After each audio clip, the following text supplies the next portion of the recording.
Irmãos, a semana passada nós iniciamos o estudo do Salmo de número 66, se tornando um mestre na adoração. Falamos sobre o que é ser um mestre, o que é mesmo ser um mestre, igreja?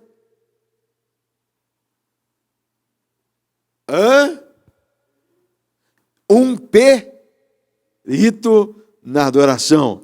Citamos o exemplo de quando um juiz pede a um perito que analise, veja os fatos e depois traga ali para ele o seu laudo, o seu diagnóstico.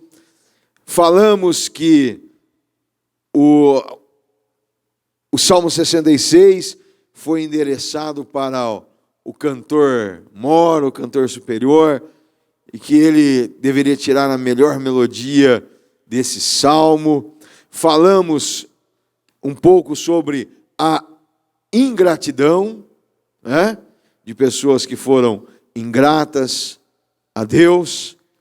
E hoje, irmãos, nós vamos dar continuidade no versículo 5, a partir do verso 5.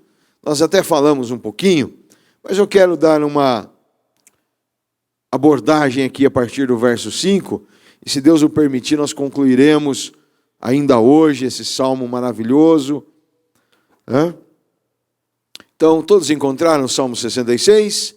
Então, a partir do verso 5, nós vamos ler os 5, 6 e 7, pararmos nele, meditarmos um pouco, depois daremos continuidade.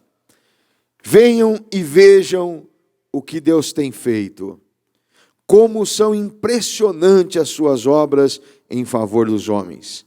Ele transformou o mar em terra seca, e o povo atravessou as águas a pé, e ali nos alegramos nele. Ele governa para sempre com o seu poder. Seus olhos vigiam as nações, que os rebeldes não se levantem contra ele.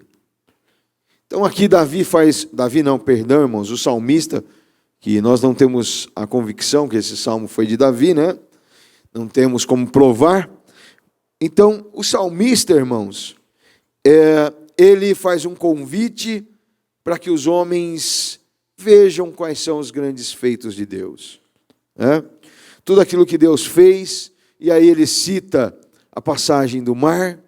Em outra tradução fala também sobre a passagem do Rio Jordão. Ele convida então a examinar o que Deus fez. Primeiro livrou o povo lá do Egito e fez o povo passar em terra seca pelo meio do mar. E quando Deus realiza esses feitos, irmãos, as nações que estavam ali em volta, os jebuseus, os gigantes, os filhos de Enaque, todos os homens que habitavam na terra de Canaã, que nós estudamos já um pouco sobre esses habitantes, estudamos bastante sobre eles no livro de Josué, eles ouviram os feitos de Deus. E acontece que eles ficaram temerosos ao saber desses feitos. Eles ficaram temerosos. No livro de Josué, no capítulo de número 3, dos versos 14 a 16, nos conta uma história de quando eles atravessaram o Rio Jordão na época da sua cheia, com os pés a seco. Atravessaram na época em que o Rio Jordão estava transbordando. E eles se direcionaram a uma cidade chamada Jericó. E essa cidade era uma cidade bem fortificada, era uma cidade que tinha muros largos. Seus habitantes, eles se sentiam seguros. Mas ao saber que era Israel que marchava contra eles, ao saber do Deus de Israel, eles tiveram medo. No capítulo 2 do livro de Josué, também nos relata a partir do verso 8 a 11, conta-nos a história dos espias. Isso foi antes deles atravessarem. Josué encaminha alguns espias à terra E quando eles chegam lá, eles são descobertos. E eles se dirigem à casa de uma mulher chamada Raabe. E Raabe esconde esses homens dentro da sua casa. E ela fala assim para eles: antes dos espias se deitarem, Raabe subiu ao terraço e lhes disse: sei que o Senhor lhes deu esta terra. Vocês nos causaram um medo terrível, e todos os habitantes desta terra estão apavorados por causa de vocês. Pois temos ouvido como o Senhor secou as águas do mar Vermelho perante vocês quando saíram do Egito, e o que vocês fizeram a leste do Jordão com Seom e com Og, dois reis amorreus que aniquilaram. Quando soubemos disso, o povo desanimou-se completamente. E por causa de vocês, todos perderam a coragem, pois o Senhor, o seu Deus, é Deus em cima nos céus e embaixo na terra. Glória a Deus. Então aquelas nações que se sentiam seguras, que achavam que tinham segurança porque tinham muros grandes, largos, tinham exércitos, agora, ao ouvirem que o povo de Deus estava indo em sua direção, tiveram medo, pavor. A sua força fugiu deles. Eles se desanimaram, porque sabiam o que o Deus de Israel havia realizado. E aí, irmãos, eu me pergunto, será que hoje nós temos essa mesma confiança em Deus? Aquelas nações que não conheciam a Deus, temeram ao ouvir sobre Deus. E nós hoje, que conhecemos a Deus, será que nós ainda temos esta confiança em Deus? Ou nós não acreditamos mais no nosso Deus? Achamos que Deus só realizou no Antigo Testamento essas coisas, que Deus só realizou essas obras no passado, e hoje Ele não realiza mais. Será que nós pensamos assim? Será que nós deixamos de adorar a Deus, esquecemos de exaltar o nome do Senhor, porque acreditamos que o Deus do passado não é o mesmo Deus de hoje? Eu fico imaginando, irmãos, se alguma palavra do Senhor caiu por terra. Domingo pela manhã eu tive a oportunidade de compartilhar com os adolescentes sobre a vinda do Senhor. E disse para a segunda vinda de Jesus. E disse para eles sobre uma profecia que se cumpriu há pouco tempo do profeta Isaías. No último capítulo de Isaías nós vemos uma profecia falando sobre o nascimento da nação novamente de Israel, sobre como ela formaria novamente como nação. E a profecia, eu vou até ler com os irmãos, ela deixa nítido que a nação voltaria a ser de uma vez só. Quem jamais ouviu tal coisa? Isaías, profeta Isaías, capítulo 66 e o verso 8. Quem jamais ouviu tal coisa? Quem viu coisas semelhantes? Pode-se ir a nascer, fazer nascer numa terra, uma terra em um só dia, nasceria uma nação de uma só vez. Mas Sião esteve de parto e já deu à luz aos seus filhos. Irmãos, a nação de Israel, no ano 70, ela foi invadida pelo general Tito, que após várias guerras, várias batalhas internas, os judeus estavam numa batalha interna em Jerusalém, haviam guerras internas e guerras externas contra os romanos, que dominavam o mundo da época. O general Tito invade Jerusalém, destrói Jerusalém, dispersa os judeus por toda a terra. Mas no final, depois, irmãos, Deus ainda disse: olha, eu vou levar vocês de volta, eu vou conduzir vocês de volta a Israel. Passaram-se, irmãos, 1000 anos, quase 2000 anos, E aí,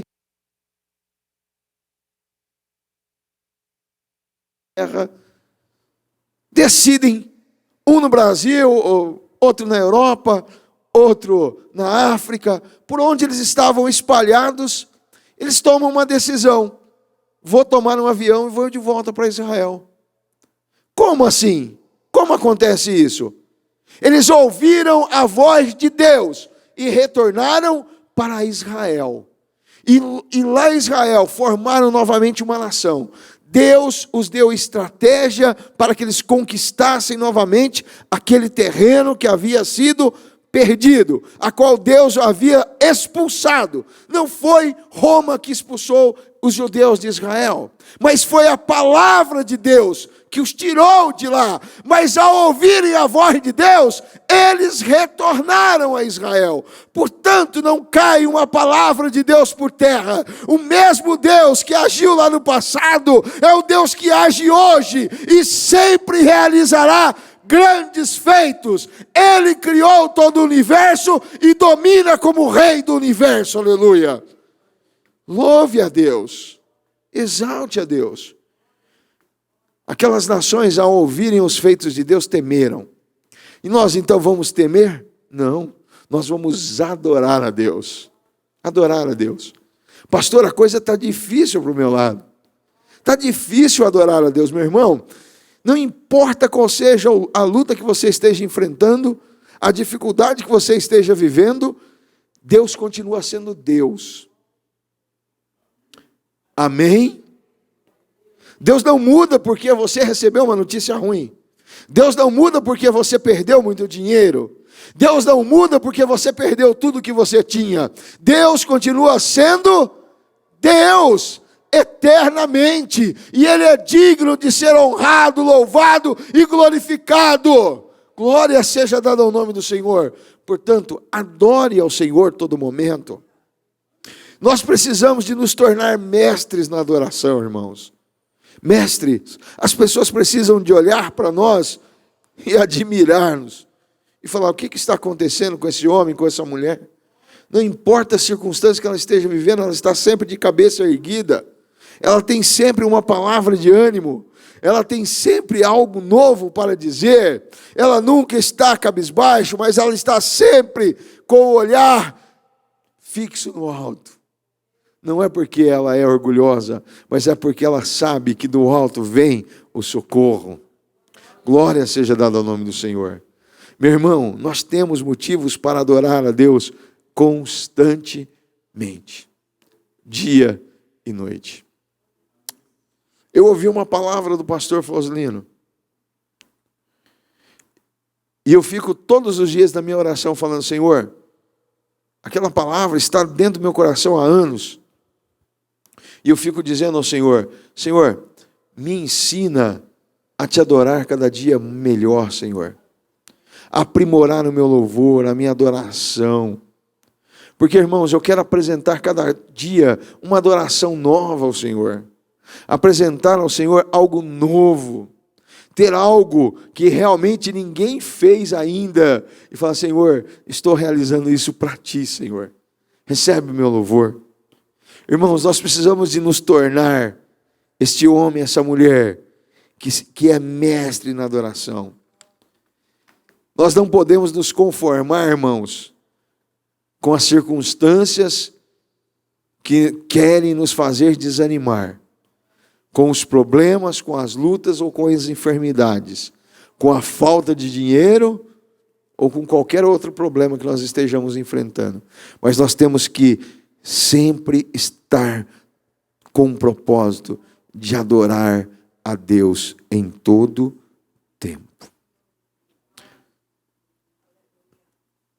Deus merece, irmãos. Deus é digno. Deus é merecedor de toda a honra, louvor e glória. Eu fico imaginando aquelas pessoas, ao saberem do poder do Deus de Israel, só uma teve coragem de se render ao Deus de Israel. Só Raabe e a sua família foram salvas na cidade de Jericó. A palavra no original ali, irmãos, para Jericó era extermínio. Deus mandou exterminar a cidade de Jericó. Tudo na cidade de Jericó era para ser considerado anátema. O ouro, a prata de Jericó não serviria para nada. Os animais de Jericó não serviriam para nada. Mas aquela mulher, ao saber das grandezas daquele Deus, ela teve medo, mas ela também temeu ao Senhor. E ela dedicou a sua vida a Deus. Ela tomou uma decisão diferente dos demais homens daquela cidade. Eles simplesmente ficaram pasmos de medo, mas não tomaram uma decisão de se render ao Deus de Israel. Mas aquela mulher tomou uma decisão sábia. Ela dedica a sua vida ao Deus de Israel. E o Deus de Israel a salva, a liberta. E nós não vamos nem entrar nos detalhes da libertação daquela mulher, mas quando você vai lá na genealogia de Cristo, ela está lá, consta o nome daquela mulher. Meu irmão, o nosso Deus é o Deus de poder, é um Deus de livramento, é um Deus que ressuscita mortos, é um Deus que faz do nada o tudo. Adore a Ele a todo momento. Que nós possamos nos tornar, irmãos, esse mestre na adoração. Que as pessoas vejam em nós a diferença, irmãos. Que nós não sejamos mais um no meio da multidão, mas que nós possamos ser um diferencial, uma porta de escape para as demais pessoas. Glória a Deus. Versículo 8, 9, 10, 11 e 12. Bendigam o nosso Deus, ó povos, façam ressoar o som do seu louvor. Foi Ele quem preservou as nossas vidas, impedindo que os nossos pés escorregassem. Pois tu, ó Deus, nos submetestes à prova e nos refinastes como a prata. Fizeste-nos cair numa armadilha e sobre as nossas costas pusestes fardos.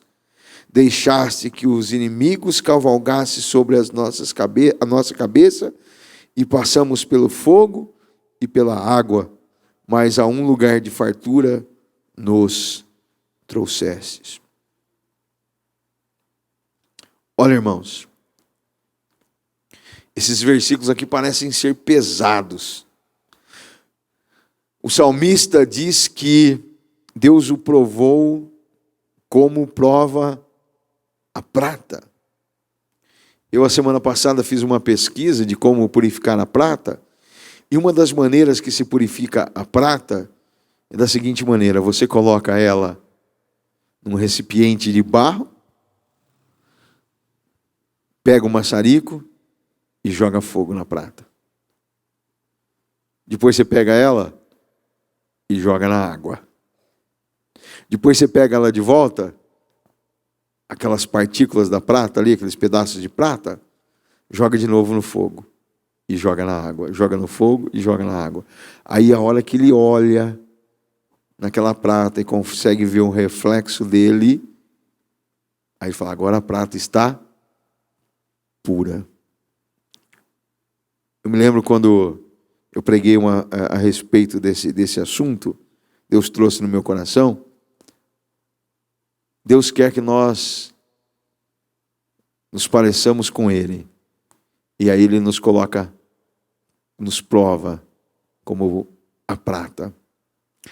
E Ele só para quando Ele vê a sua imagem através de nós, né? Deus olha e fala assim: olha, agora eu estou te vendo. Agora eu estou me vendo, né? Agora a prata está pura. Meu irmão, o salmista está dizendo isso: olha, Senhor, tu me provaste, Deus. Mas tem uma coisa: mesmo no meio desta prova do fogo e da água, o Senhor preservou as nossas vidas, impedindo que os nossos pés escorregassem. Indicava que Deus tinha todo o poder de provar ele, mas também de preservar a vida dele. Irmãos, nós precisamos de tomar essa consciência que Deus tem o controle das nossas vidas na sua mão e que tudo que ocorre conosco tem a vontade permissiva de Deus. Ele não perdeu o controle, mas Ele corrige as nossas falhas, Ele transforma o nosso caráter, Ele forja uma nova vida em nós, mas dentro do seu controle. Tiago, no capítulo 4, versículo de número 15, ele diz, ao invés disso, deveríamos dizer, se o Senhor quiser, viveremos e faremos isto ou aquilo. Tiago estava indicando que Deus tinha o controle de toda a nossa vida. E agora, lendo esse texto, o salmista dá a mesma direção para nós. Deus tem o controle das nossas vidas, tudo está nas mãos dele. Tanto faz se nós estivermos em terra seca ou se nós estivermos no meio do mar revolto.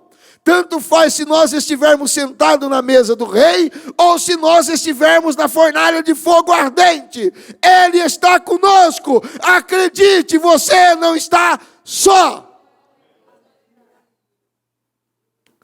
Qualquer circunstância que você estiver, Deus te conduz. Tanto na fartura, quanto na falta das coisas. O profeta Isaías, no capítulo de número 43, e verso número 2, ele nos diz assim, quando você atravessar as águas, eu estarei com você. E quando você atravessar os rios, eles não o encobrirão. Quando você andar através do fogo, você não se queimará. As chamas não o deixarão em brasas, ou as chamas não arderão em ti. Meu irmão, qualquer que seja a situação que você estiver vivendo, entenda que você não está sozinho. Deus está com você. E Ele tem todo o controle. Todo o controle. Agora, por que eu estou passando isso? Ou por que eu estou sofrendo desta maneira? Ou será que nós não podemos sofrer? Jesus sofreu por nós. Às vezes nós queremos fazer algumas comparações e fazemos a comparação equivocada. De que maneira? Nos espelhamos às vezes no ímpio que está tudo bem com ele. Aparentemente. Por que ele tem isso e eu não tenho? Por que ele faz isso e dá tudo certo e eu faço dessa maneira e dá tudo errado? Mas dá tudo errado aos olhos de quem? Aos teus olhos ou aos olhos de Deus? Está dando tudo certo para o ímpio aos teus olhos ou aos olhos de Deus? De que maneira você está fazendo as suas análises? De que maneira que você está fazendo os teus gráficos de crescimento? Perante aos olhos de Deus ou a sua vontade? Meu irmão, Deus mede de forma diferente que a nossa. Deus pesa com balanças fiéis. E o justo, irmão, é recompensado. Se não for na terra, tem um céu para você. Você pode ficar tranquilo. Se Deus está permitindo com que você passe pelo fogo, pelas águas, Ele está cuidando de você no meio dessas turbulências. Você não está sozinho. Como o salmista disse, foi Ele quem preservou as nossas vidas, impedindo que os nossos pés escorregassem. Sabe quem está te mantendo em pé? Deus. Sabe quem está te fortalecendo? Deus. Sabe quem está te dando vida? Deus. Sabe quem te segura pela mão? Deus. A nossa estrutura humana, ela não suporta. Ou não suportaríamos. mas por causa das mãos do Senhor estendidas sobre nós, nós ainda estamos de pés. Quando o Senhor estendeu a sua mão, quando Ele estendeu a sua mão para mim, eu era pobre, perdido, sem Deus, sem Jesus. Quando Ele estendeu as suas mãos para mim. Você se lembra da primeira vez que você sentiu a mão de Deus? Essa mesma mão que estendeu pela primeira vez para você, ela nunca te soltou. Você está de pé, porque Ele está te sustentando. Você está viva, você está vivo, porque Ele te sustém. Glória a Deus. Portanto, continue confiando nesse Deus. Continue adorando esse Deus.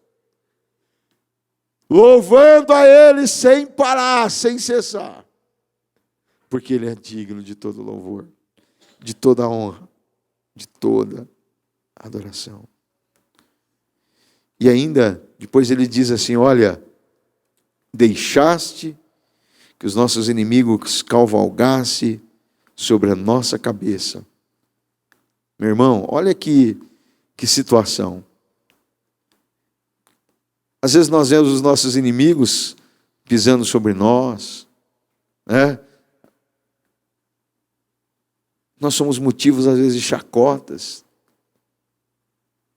E nós, às vezes, queremos reclamar. Mas o salmista diz assim, ó, sabe por que eles estavam sobre nós? Porque Deus permitiu que eles cavalgassem sobre nós. Essa palavra é pesada, irmãos. Sabe o que é você carregar uma pessoa nas suas costas, o teu inimigo? Ele fazer você de cavalinho? Foi isso que o salmista disse, olha, Deus, o Senhor permitiu que acontecesse isso, Senhor. Olha, irmão, quando os nossos inimigos falam qualquer coisinha contra nós, já ficamos irritados, né? Não é assim? Não, isso não vai ficar assim. Vai ver com quantos paus se faz uma canoa. Olha, pisou no meu calo, agora você vai ver. Olha, eu sou assim mesmo. Eu sou assim mesmo. Falou o que quis, vai ouvir que não quer. Não, meu irmão. Foi o Senhor que permitiu. Domingo eu falei falando com um jovem, né? E ele estava bravo. E eu disse para ele, olha, você não vai falar nada disso. Porque às vezes, irmãos, os nossos inimigos se aproveitam de nós como cristãos. Mas só se aproveitam porque Deus permite. Deus permite. Se eles estão cavalgando sobre você, meu irmão, é porque é a vontade permissiva de Deus. Entenda isso. Deixa tudo na mão do Senhor.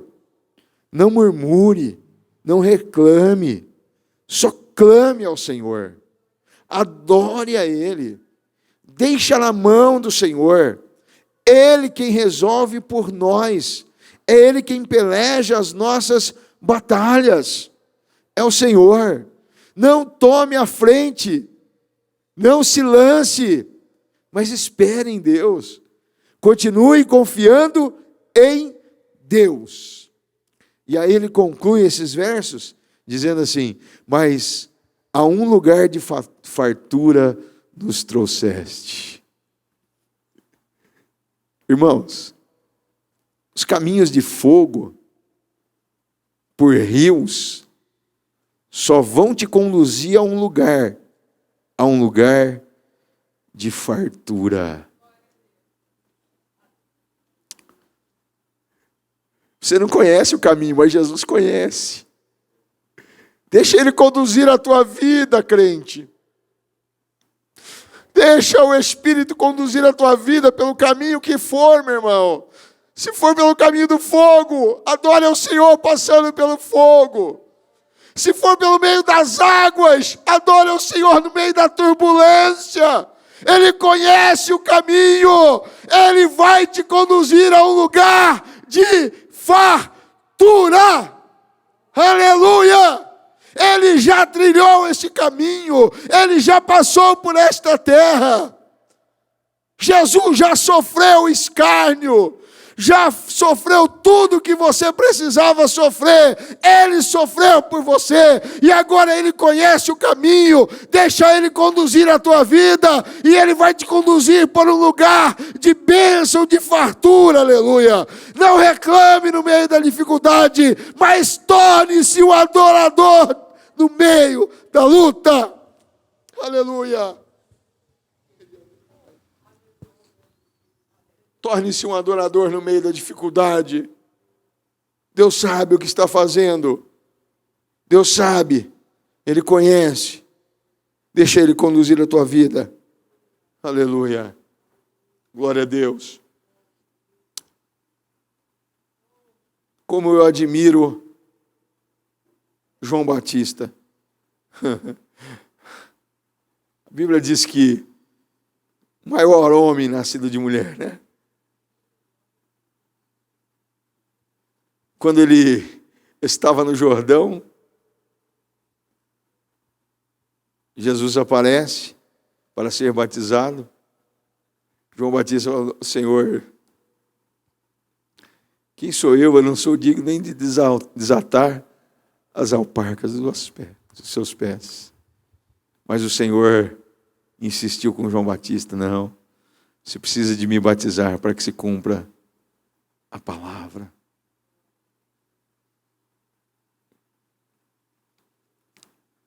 João Batista nunca foi orgulhoso.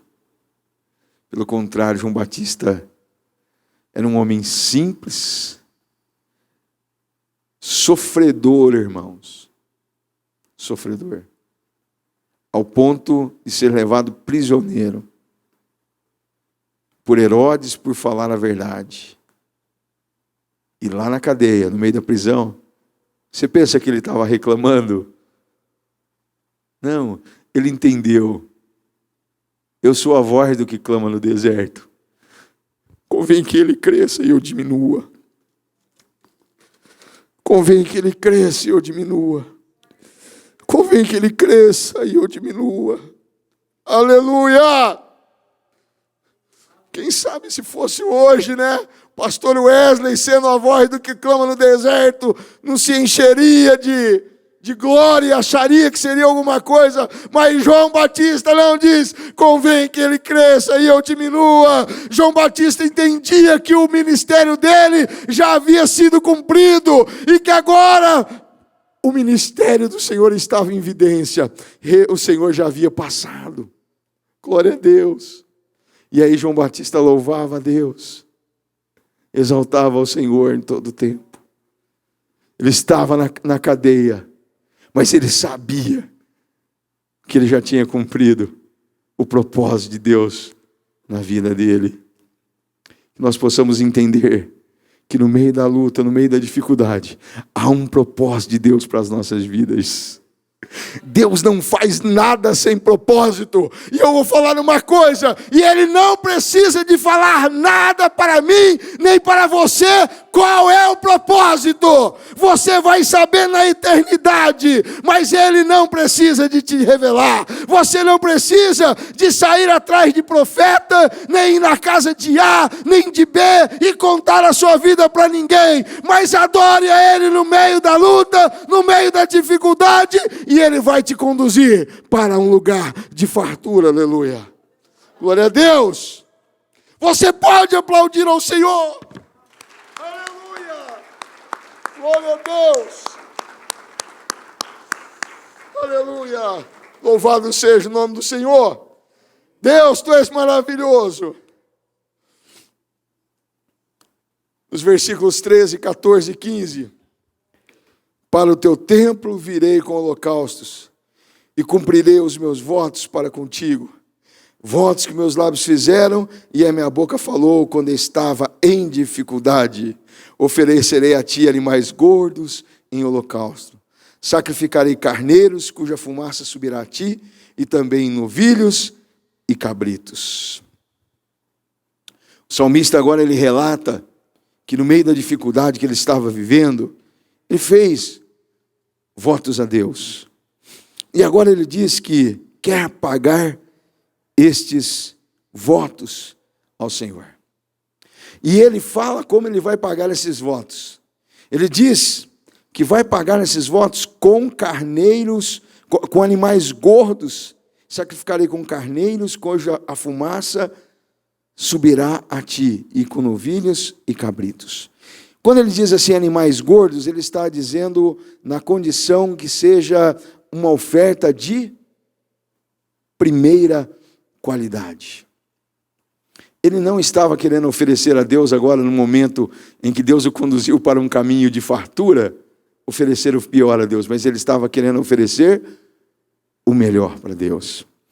O profeta Malaquias, no capítulo 1, eu não vou ler, mas ele conta que os sacerdotes estavam oferecendo o pior a Deus em holocausto. Pegavam os animais que estavam ali, doentes, e ofereciam a Deus, porque as pessoas levavam esse tipo de animais. E aí o Senhor faz uma pergunta: será que vocês, trazendo esse tipo de animal para o governador, como presente ao governador, ele vai se agradar do vosso presente?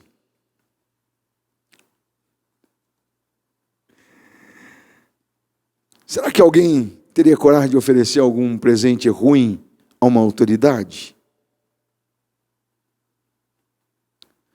O salmista, o profeta, Deus traz essa palavra para eles, mostrando que os sacerdotes e a nação de Israel não estavam honrando a Deus com seus holocaustos, com as suas ofertas. Mas o salmista estava disposto a oferecer o melhor. Quero fazer algumas perguntas. Será que estamos oferecendo a Deus o melhor em nosso culto? Nossa melhor adoração? Ou será que o nosso melhor nem os homens se agradariam dele? O que nós oferecemos ao Senhor? Será que estamos nos comportando como salmista? Ou estamos nos comportando como sacerdotes de Israel?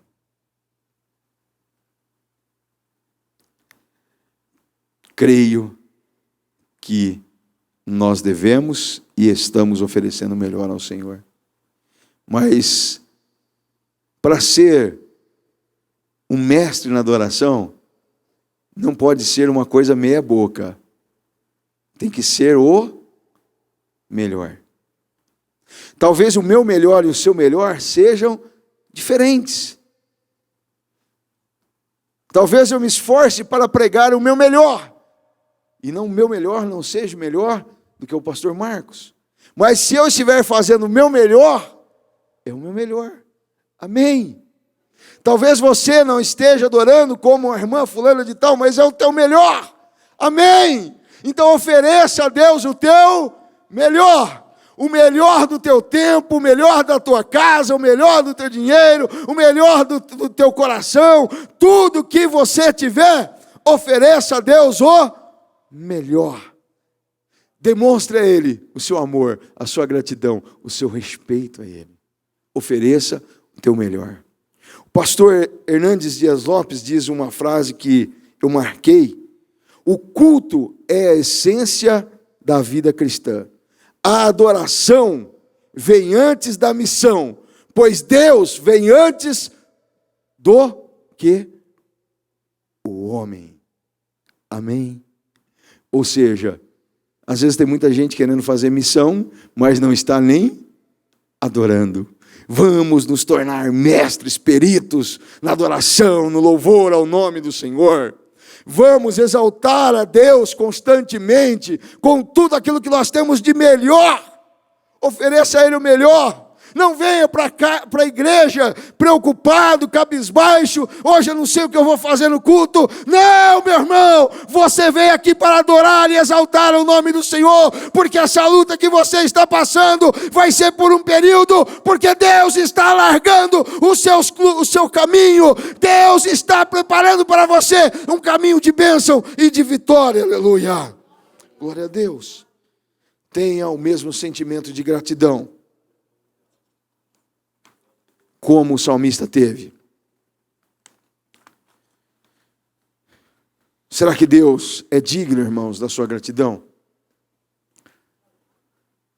Primeiro, pelo preço que Ele pagou por você. Você é propriedade exclusiva dEle. Ele já te comprou. Ele já te resgatou do pecado. Não foi com ouro, não foi com prata, com coisas corruptíveis, mas pelo precioso sangue de Jesus Cristo. Você foi comprado por um alto preço. Você é dele. Versículos 16 ao 20. Venham e ouçam todos vocês que temem a Deus. Vou contar-lhes o que Ele fez por mim. A Ele clamei com os lábios, com a língua o exaltei. Se eu acalentasse o pecado no coração, o Senhor não me ouviria. Mas Deus me ouviu, deu atenção à oração que lhe dirigi. Louvado seja Deus, que não rejeitou a minha oração, nem afastou de mim o seu amor. Glória a Deus. Mais uma vez aqui um convite. Venham e ouçam todos vocês que temem a Deus. Ele estava aqui querendo testemunhar, testificar o que Deus fez na sua vida. Estava grato e interessado em mostrar às pessoas o que Deus havia feito. Aquilo que a Áurea fez hoje aqui, agradecendo a Deus, testificando o que Deus fez. Conta-nos uma história de um homem que foi piloto da aviação norte-americana, Charles Pumbley. Ele ele era um piloto de um bombardeiro na guerra do Vietnã. E seu bombardeiro foi atingido por um míssil e ele saltou de paraquedas, depois foi capturado pelo inimigo e passou 6 anos em uma prisão no Vietnã. Ao retornar para os Estados Unidos, ele se tornou um palestrante, porém, a sua vida era uma vida sem graça, ele era ingrato por tudo o que ele havia passado. Na sua condição, ele imaginava que ele era uma pessoa que não merecia ter acontecido aquilo que aconteceu com ela, passar 6 anos prisioneira naquele lugar, e ele não tinha nenhum sentimento de gratidão. Mas certo dia, em uma cidade, passou um homem por ele e disse: você é Charles Pumbley? Era piloto no Vietnã e foi derrubado, não é mesmo? O cara olhou para aquela pessoa assustado e aquele homem continuou a dizer: eu fui o homem que dobrou o seu paraquedas. Ou seja, ele estava vivo graças àquele homem que havia dobrado o seu paraquedas. Se ele fosse uma pessoa negligente, ele estaria morto. Mas graças àquele homem, o paraquedas funcionou e ele estava vivo. E aí aquele piloto começou a imaginar: quantas vezes eu passei por esse homem na base e nunca dei um bom dia para ele. Mas graças a ele, eu estou vivo. E aí ele começou a iniciar as suas palestras da seguinte maneira: quem dobrou o seu paraquedas? E eu vou dizer para vocês quem dobrou o meu. O meu foi Jesus Cristo. Só estou vivo por Ele. Eu vivo por Ele e por causa dEle. Porque um dia Ele derramou o seu sangue na cruz do Calvário e me resgatou do mundo do pecado, da morte e da destruição. Agora eu devo ser grato a Ele. E para ser grato a Deus não adianta só dizer, eu tenho que ser grato a Ele com as minhas ações. Porque ser grato a Deus só por palavras não resolve. Ele demonstrou que Ele me amava enviando o seu Filho. E agora, o que eu poderei fazer para ser grato a esse Deus? Na carta aos Colossenses, o apóstolo Paulo nos diz, no capítulo 3, dos versículos 14, 15 e 16. Acima de tudo, porém, revistam-se do amor, que é o elo perfeito. Que a paz de Cristo seja o juiz em seus corações, visto que vocês foram chamados para viver em paz, como membros de um só corpo. E sejam agradecidos. Habite ricamente em vocês a palavra de Cristo. Ensinem e aconselhem-se uns aos outros com toda a sabedoria. Cantem salmos, hinos e cânticos espirituais com gratidão a Deus em seus corações. Então, além das palavras, existem ações a serem realizadas. Se você quer se tornar um mestre, um perito na adoração, você não pode mais ficar só nas suas palavras. Existem ações para ser realizadas. E se você fizer, você estará sendo grato a Deus. E o nome do Senhor será glorificado através da sua vida. Curva a sua cabeça mais uma vez, por gentileza. Pai, te adoramos, Senhor, por concluirmos mais um salmo na tua presença, Senhor. Por podermos, ó Deus, compartilhar da tua grandeza, do teu amor, da tua bondade, do teu poder. E queremos, ó Deus, te pedir que tu nos ajude, nos auxilie, que nós possamos nos tornar mestres na adoração, mestres no louvor ao teu nome, ó Pai. Assim como esse salmista, meu Deus, expressou de uma maneira tão maravilhosa estas palavras que soaram em nossos ouvidos hoje, ó Pai, de gratidão a Ti, de exaltação ao Teu nome, que nos ensinou, ó Deus, a fazermos votos e a pagarmos com o melhor, de louvarmos a Ti, ó Deus, mesmo no meio das dificuldades, no meio das lutas, das aflições, porque sabemos, ó Deus, que o Senhor é quem nos conduz, ó Pai. Mesmo quando, Senhor, nós temos homens nos perseguindo por todos os lados, quando, Senhor, não entendemos o que está acontecendo, mas o Senhor está entendendo tudo. E o Senhor sabe todas as coisas e detém o poder de tudo, ó Pai.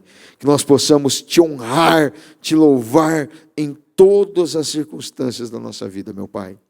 Espírito Santo de Deus, trabalhe por nós.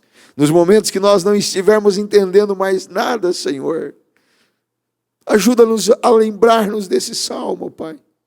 Ajuda, Senhor, a lembrarmos das palavras que ouvimos durante as mensagens, durante os ensinos, durante, Senhor, os momentos de louvor congregacional, ou durante, Senhor, aquele louvor que nós fazemos sozinhos, ó Pai, onde, Senhor, nós adoramos a Ti, que nós possamos lembrarmos, ó Pai, desses momentos e entendermos que o Senhor está no controle das nossas vidas, ó Pai. Que nós possamos, meu Deus, ser gratos a Ti por tudo, ó Pai. Por tudo, ó Deus, por tudo, Senhor. Ajuda-nos, ó Deus, a caminhar com esse sentimento de gratidão, Senhor. Com esse sentimento de verdadeiros adoradores, de verdadeiros mestres, ó Pai, no louvor ao Teu nome, na exaltação a Ti, ó Pai. Que nós possamos refletir esta alegria. Que nós possamos refletir a Tua glória, Senhor. E que as pessoas vejam a Tua glória em nós, ó Pai. Cuida, Senhor, dos nossos sentimentos, das nossas emoções, e que no momento, ó Deus, oportuno, nós possamos entender, ó Pai, e realizar a Tua obra segundo a Tua vontade e Teu querer, ó Pai. Que em nossos corações possa sempre existir esse mesmo sentimento que houve, ó Pai, em João Batista, meu Pai.